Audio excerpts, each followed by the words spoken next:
Short term capital gains tax.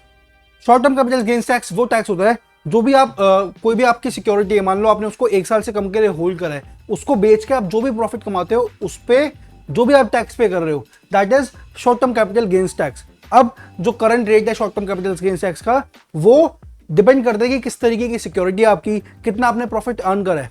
अगर मैं equity की बात करूं तो इक्विटी में short term capital gains tax है 15% का, जो कि long term capital gains tax से ज्यादा है। Long term capital gains tax 10% का होता है।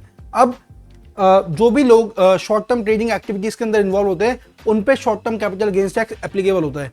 अब इसका मेन पर्पस, पहला पर्पस तो यही है कि गवर्नमेंट के लिए रेवेन्यू जनरेट हो as with any other tax, but इसका मेन पर्पस है कि जो भी इन्वेस्टर्स है, जो भी ट्रेडर्स है, वो डिस्करेज हो शॉर्ट टर्म ट्रेडिंग एक्टिविटीज को करने से।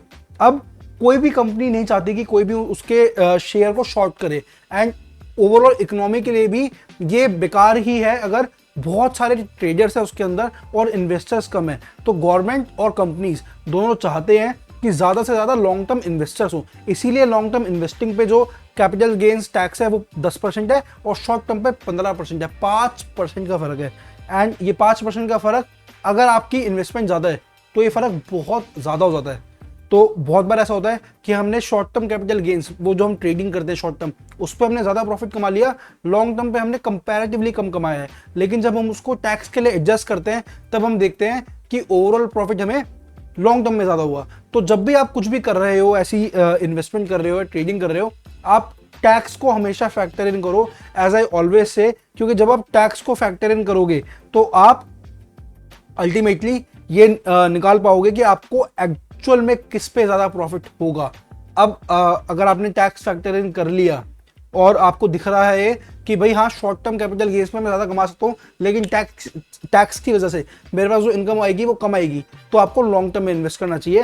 एंड मैं भी आपको यही सजेस्ट करूंगा कि अगर आपके पास ज्यादा टाइम नहीं है एंड आपको बस अपनी इन्वेस्टमेंट को पैसिवली ग्रो करना है, कि जिसके लिए आपको बहुत ज्यादा सोचना ना पड़े, बहुत ज़्यादा चेक ना करना पड़े, तो आप इन्वेस्ट करो लॉन्ग टर्म, ताकि आप टेंशन फ्री अपने पैसे पे रिटर्न्स कमा पाओ। शॉर्ट टर्म के लिए आपको, अगर शॉर्ट टर्म कैपिटल गेन्स पे आप फोकस करोगे तो आपको ट्रेडिंग करनी पड़ेगी, बहुत ज़्यादा दिमाग लगाना पड़ेगा। अगर आपके पास टाइम है, स्किल्स है, पेशेंस है, तो आप ऑब्वियसली उसको करो, otherwise long term investing is the best solution.